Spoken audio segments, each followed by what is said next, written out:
So I've finally done it. I've put the 475 cam into my Fast Johnny. It's making great figures on the dyno, but is it too much?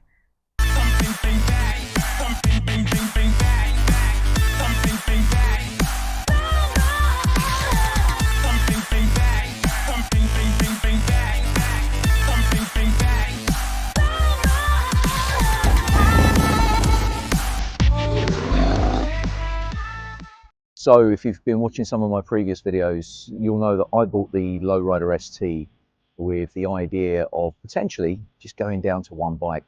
I ride with 3 or 4 different groups of guys. They all have different styles of bike. Some of them are Harley riders, some of them ride sports bikes, naked bikes, some of them ride adventure bikes.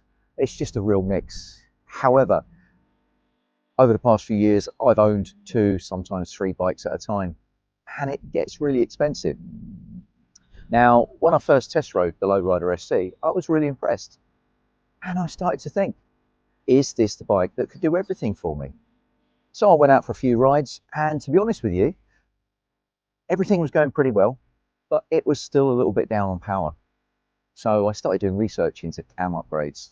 Now, the initial problem you have is that the 117 Harley engine actually comes with a mildly tuned cam. Now, Harley offer 2 cam upgrades. They offer a torque cam and they offer a horsepower cam. Now, Harley themselves don't recommend the torque cam because it's not a million miles away from what you've already got in this bike. So the only option from Harley is the horsepower cam. And when I looked at the figures that the Harley cam was putting out, and then I looked at the figures that some of the other manufacturers' cams are putting out, it was quite a big difference. Now, for me, having the cam fitted, it's a big investment. And I was really looking to gain as much extra power and torque as I could for my investment. So, like you guys, I watched a lot of YouTube videos, spoke to a few mechanics, spoke to a few guys that had had different cams fitted to their bikes, and eventually I opted to go for the S&S 475 cam. This comes with the cam, new improved cam bearing, an S&S oil pump, S&S performance tappets, S&S performance tappet guides, and of course new lifter rods. Now, I've not filmed the installation simply because YouTube is already jammed full of install videos. However, nobody really talks about how it makes the bike feel afterwards.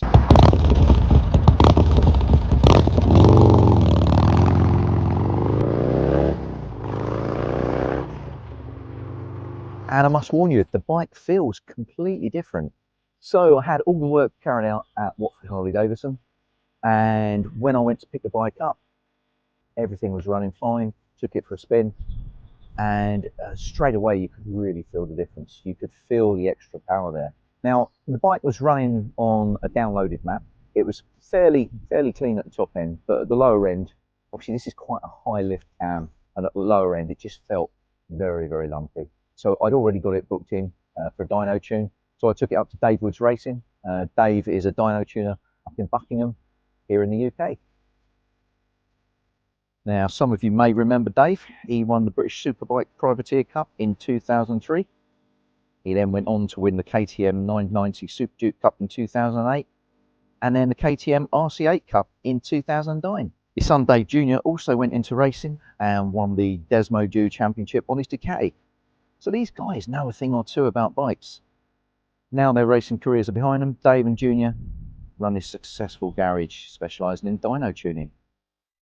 So when I arrived with the ST, I wasn't really sure what sort of figure to expect on the dyno.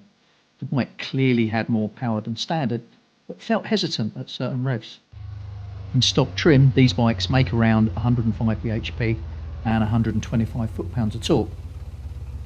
Junior put the bike on the dyno for its first run and was immediately impressed with the downloaded map.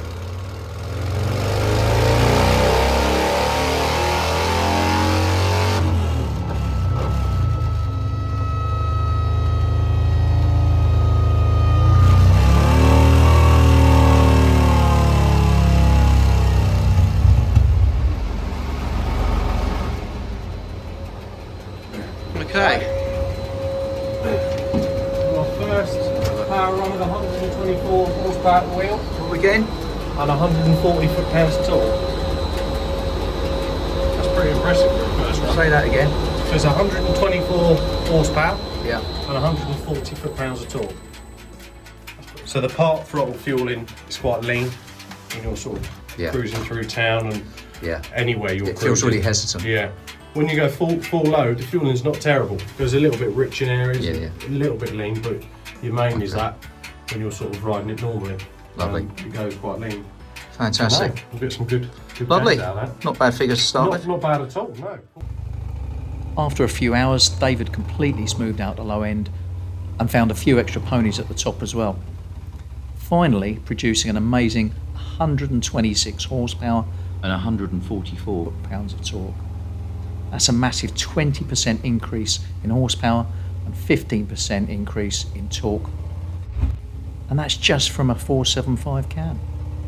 Needless to say, I was very impressed with those figures. And on the ride home, the bike was much more immediate on the throttle and pulled like an absolute train. Big improvement there. So thanks very much to Dave Jr. and the team. The tuner.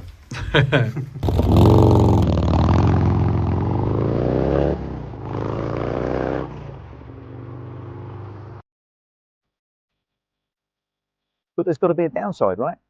And the only downside to having this cam fitted has simply been that the bike just isn't the relaxed ride that it used to be. It's got all the power, all the torque that I want, but it doesn't really cruise at lower speeds like it used to. It's constantly wanting to pick up the throttle and go. Now, for the sort of riding that I do, that's not a bad thing. I've not taken it out for a ride with the guys on Harleys yet, so I don't really know how it's going to feel at cruising speeds. I've just got back from a trip with some friends on naked bikes and sports bikes, and straight line power, absolutely no problems.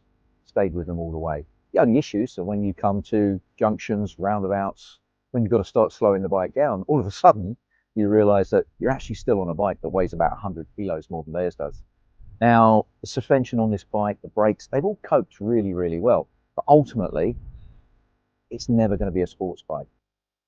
Now, I've been thinking about maybe putting the Olean suspension on, maybe doing some brake upgrades, but you've got to realise you're still riding a big, heavy bike.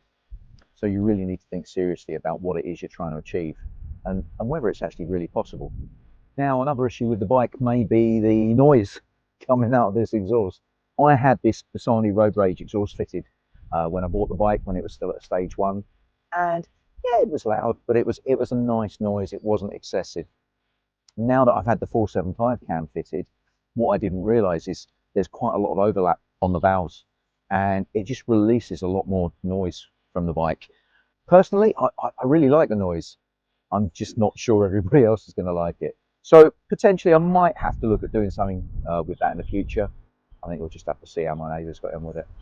And the last issue that I've now realised is that the standard tyres on this bike, they're just not good enough sort of riding that I want to do with it.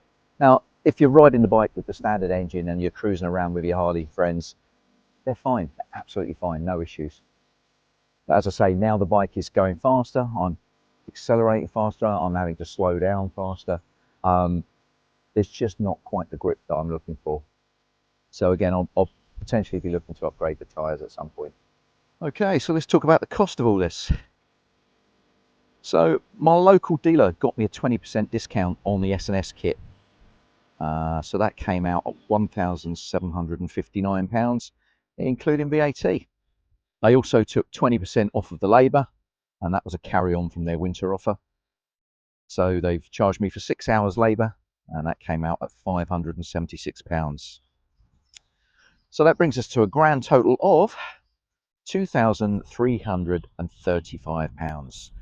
So as I asked at the start of the video, has this upgrade just been too much? Well, for me, upgrading to the S&S 475 cam has pretty much achieved what I was looking for. It's allowed me to ride the bike in lots of different circumstances, with lots of different friends who are riding on lots of different bikes. So it's done what I was looking for. However, it's not been cheap.